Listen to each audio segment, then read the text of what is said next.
Bermula hari ini sehingga di penghujung Ramadan adalah bulan yang Allah Subhanahu wa taala sangat ingin makbulkan doa hamba-hamba. Di sinilah bila hambanya minta, ya Allah berikan aku petunjuk, Allah bagi petunjuk. Pada malam inilah bila hambanya mengangkat tangan, ya Allah berikanlah aku ketenangan di dalam hati, Allah bagi ketenangan. Pada malam inilah bila kita minta dengan Allah, ya Allah berikanlah jalan keluar dalam segala kesulitan yang berlaku. Malam inilah Allah Subhanahu wa taala berikan. Bermula hari ini sehingga beberapa malam lagi, kita tunjukkanlah kesungguhan kita kepada Allah Subhanahu wa taala.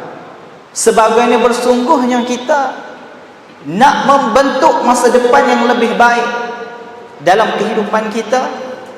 Kalaulah hari ini ada benda yang kita sesali, jadikan malam-malam yang berbaki ini adalah malam permulaan untuk kita membina malam yang lebih baik dalam kehidupan kita.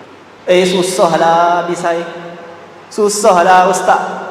Saya tak pernah bangun qiyamul lail. Nak pergi sejid pun susah. Kalau pergi ke malu. Tuan-tuan, ada satu nasyid. Biar susah sedikit kerana Tuhan, untuk menghindar kesusahan yang besar yang tidak sanggup ditanggung badan. Ambillah iktibar kalau mahu sedar. Biarlah tuan-tuan perempuan susah sikit kerana Tuhan, sebab ada Allah nak bagi benda yang lebih besar, di mana pada bulan ini sungguh-sungguh Allah nak berikan.